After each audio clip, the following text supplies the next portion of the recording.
right, good morning folks. 8:29 in the morning. Just walking out of this Super 8 here. Had a lovely stay, comfortable bed, all that, whatever, typical.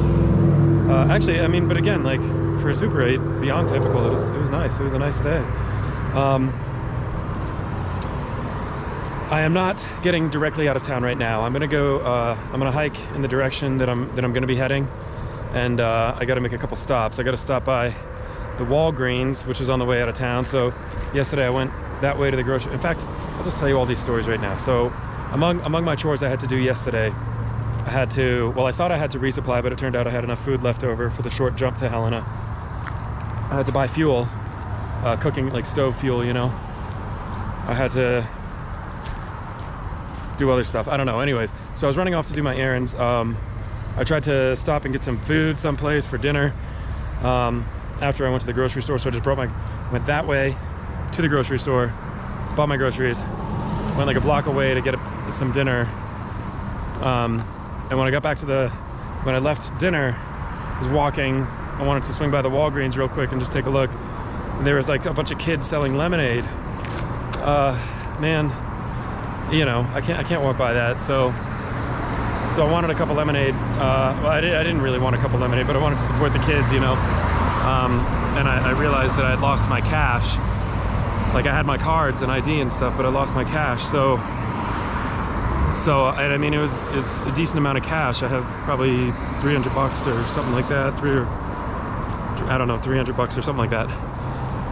That's a decent amount of cash to lose. So I had to cancel my lemonade order, but I promised them I'd be back. So I went to Walgreens and bought, I forget what, a new little hand sanitizer, squeezy. Well, I was gonna take cash out, but then I used the wrong card, so I couldn't take cash out. So the young woman who rang me up, I was like, look man, if you got Venmo or whatever, can I just Venmo you $1 if you have $1? So well, she gave me a 5. Lemonade was 50 cents. So I went back over and I bought two cups of lemonade with a $5, and they gave me $4 change and 2 cups of lemonade, of course. So I brought the 2 cups of lemonade. I brought 1 cup back for that girl who gave me the $5 and gave her $4 back and promised her that I'd leave $1 for her this morning,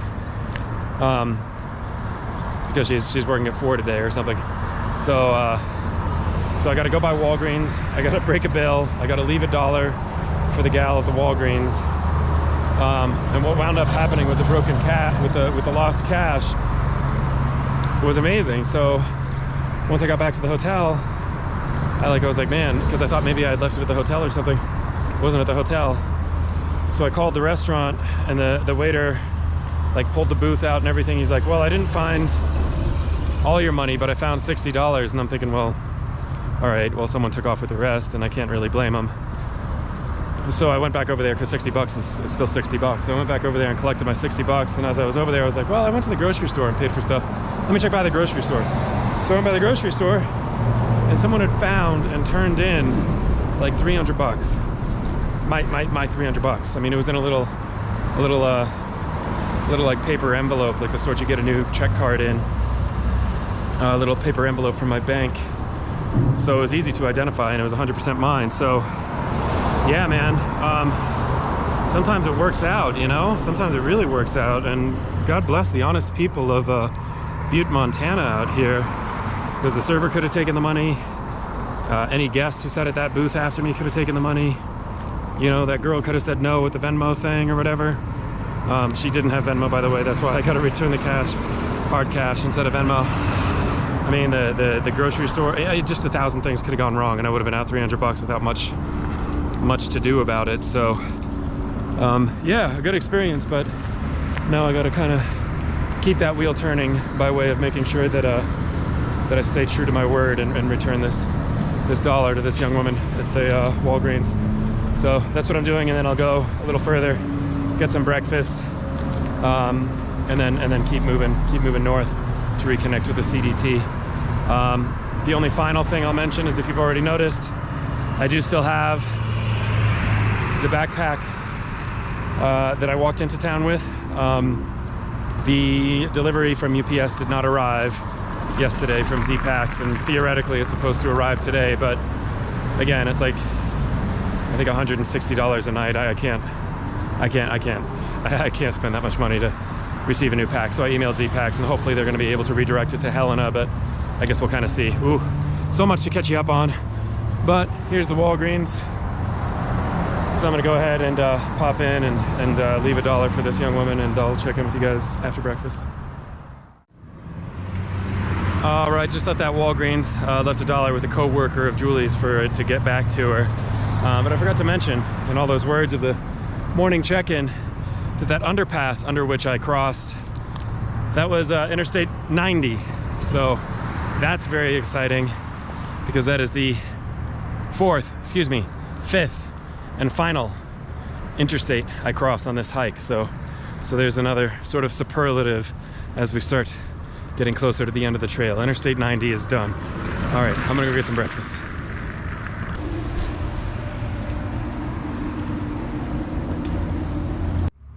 All right, y'all, 9:52. Just left, I think it's Annie's Cafe. Kind of like a breakfast joint there. I mean, there was like a waitress who obviously knew everyone's name, everyone's wife's name, the story of everyone's kids and where they're at and everyone's order and all this sort of stuff. Kind of a cool small town sort of breakfast, sort of exactly the sort of experience you hope for when you get a breakfast in town. But anyways, as I said, it's almost 10 till 10. Definitely time to get walking for sure. In the interim here, I got a response from Z-Packs. Oh, hey puppy. Hey puppy. Good morning. Got a response from Z-Packs, which was like kind of strange, kind of like. So when I emailed them this morning or last night, I was like, hey man, like it's 10 p.m. This package isn't arriving today. Here's the address for the place I'll be in Helena. If you're able to just forward it there. I don't really have the time or money to spend wasting, not wasting, but spending another full day waiting for the package. I understand it's not your fault. That's fine. I'm not mad at you if you could just forward it. And he responded. He was like, well, it's supposed to be out for delivery today, it says. And I'm like, so I responded. I was like, well, okay, but yeah, I'm leaving Butte today. Like, I'm out of Butte. And he responds, he's like, oh, so you were in Butte at 10 p.m. last night, but now you're not in Butte anymore? Okay, well, I've put in the address change, but they won't guarantee a delivery date. I'm like, all right, man, like, I don't know how to tell you. Hotels only go on a nightly basis. And if you want to stay another day, you got to pay for another night, but whatever. So hopefully it'll be in Helena, and if not, my patch seems to still be working all right. Knock on wood. So we'll kind of see how it goes, how it holds up, and hopefully there'll be a loaner pack waiting for me in Helena, but we'll see. Either way, today will be my last, hopefully be my last full day on this weird 500-mile, 26-day alternate, which I've woven together. The plan today is I hope to get, about 20 miles beyond where I am right now, and get back up to the CDT, and then pretty much camp as soon as I hit the CDT. Start the day fresh, back on the official trail tomorrow. So we'll see how we go, but I'll get moving. Check in with you later.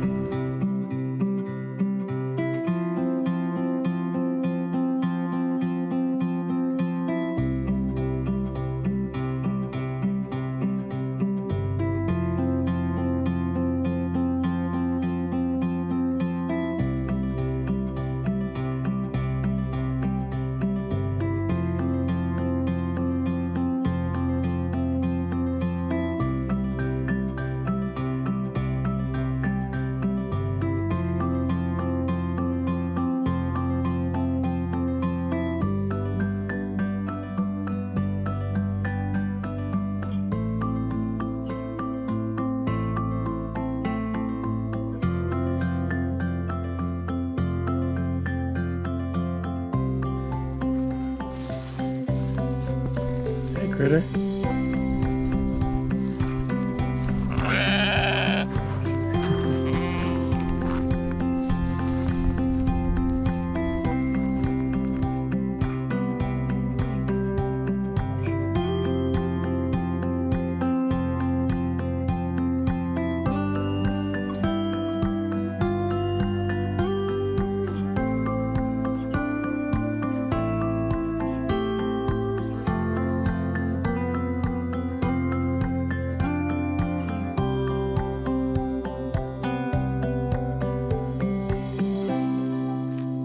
All right, good evening, folks. It is 7:44, 68.6 degrees. I've made it to home for the night over here at Champion Pass. Well, I shouldn't say quite a bit, but definitely further than I had planned on going. I got out of town a little bit earlier than I had initially thought I would, and then the terrain was just a little bit cruisier than I had anticipated, I guess. So I wound up doing 22 miles of dirt road walking and stuff, which wasn't super exciting at all. So pardon the lack of shots. Here's a quick shot of just what it looked like for about 22 hours. You can see there's just really not a whole lot to show there. But anyways, at about 4:45 or so, I made it back onto the CDT, which was pretty exciting. Happy to be back on the CDT. Felt good to see that blaze again. I mentioned earlier about how it had been about 500 miles in 26 or 27 days or so since I was on the CDT. Well, certainly I've been on the CDT more recently than that on the official trail. But I guess the way I was kind of qualifying that was the last time I both woke up and went to sleep on the CDT without taking any alternates. I mean, technically, Cirque of the Towers and Knapsack Col are both alternates. And technically the hike down to Pinedale was, kind of an alternate as well, I guess. And then certainly since shortly after Knapsack, I think the day after Knapsack, I was kind of doing my own thing. So it's been a little while since I had to wake up and go to sleep on the CDT day, but that'll be tomorrow for sure, and likely every day for the foreseeable future. So that's pretty cool. Here's this neat old sign for Champion Pass. Looks pretty cool, and my tent right over here. Just kind of at a junction of a few of these dirt roads, Forest Service roads. Something else I wanted to mention today was that I was coming up, I think it's called Brown Gulch Road, on my way up out of Butte, and it's just kind of a dry section, and what water there is all running through like pretty serious cattle farms and stuff like that, which that's fine. I've drunk that water before, but yeah, just on that walk, whatever it was, 8 miles or whatever, I don't really know, down Brown Gulch Road, there were actually 3 separate people who gave me water just on the road. So the first people who pulled over was like a road construction crew. They were like repaving that road, which just sort of added to the misery of the road walk. But frankly, when they pulled over and gave me water, that kind of made it all right. So that was really cool. Super friendly folks. And then about an hour later, I was walking along, and there was a farmer kind of operating a forklift over by one of his, I don't know what, barns or something. And, and he was probably 300 yards off or something, a decent distance. But, I gave him a friendly wave, and he gave me a friendly wave back, and that was about it. And I moved on. And then, I don't know, 20 minutes later, maybe 15 minutes later, he comes cruising down the road in his red Toyota Tacoma pickup truck, and just rolls down his window and gives me a couple bottles of water. And, I as I did with the construction guys, the road guys, just kind of drank them and gave him the trash back. I'm super appreciative. And then just a little while after that, right before I turned from Brown Gulch onto whatever, there was some other gulch, Farrow or Arrow or Farrell or something, I don't really remember what, some other gulch road. Then there was a husband and wife who had a house there, or who I assumed to be husband and wife, who had a house there, and they were coming back, it looks like from a grocery run in town or something. And the wife was like, "Oh, you on the CDT?" I was like, "Yeah." She's like, "Oh, you need anything?" I was like, "I'll take water if you got it." She's like, yeah, come on in. So she invited me into her home, gave me 4 bottles of water, offered me beers, but I was just too, I don't know. I don't want to take beer and leave a bad impression with her. I love taking a beer, but it just didn't really feel right. So I passed on the beers, but took the 4 waters for sure. And that was really cool. That was really cool to get three different folks on that one road who all stopped and gave me water and stuff. That was really, really, really terrific. And it was hot today. It got up, I think the hottest I saw it on my thermometer was like 87 degrees, and I got super lucky because the sky's pretty much been like this all day, just this big overcast sky, and it hasn't rained at all. So kind of a perfect hiking day. Warm for sure, but otherwise, if it's going to be warm, it may as well not have any sun, because that really helps quite a bit. But anyways, Sorry again, probably for a rather paltry number of shots on this video today, but I mean, hopefully this will be the last boring one for a while. I don't really know. I mean, I've never hiked this trail before, but at least now we're back on the CDT, so you can blame the the trail designers instead of me for choosing a bad route if you're getting grumpy about any lack of shots that's forthcoming. But anyways, tent's all pitched up. I think I'm gonna do the half flap rolled up maneuver again this evening, just because of the sky. I don't really super trust it, and I hate having to pin down flaps while it's raining in the middle of the night. That's just brutal. So I'd rather just kind of hedge, and if it does start spitting a little bit this evening, I can just kind of go back to sleep and ignore it, so that'd be nice. Final thing I'll mention before I turn in is there's several comments on Guthook about people in the past few weeks having spotted either a baby grizzly or a full-grown grizzly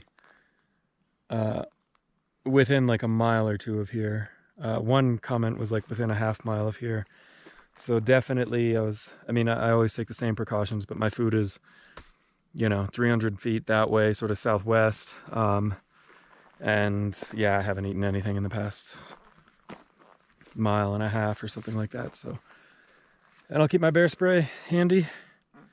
Should be great. Should be great.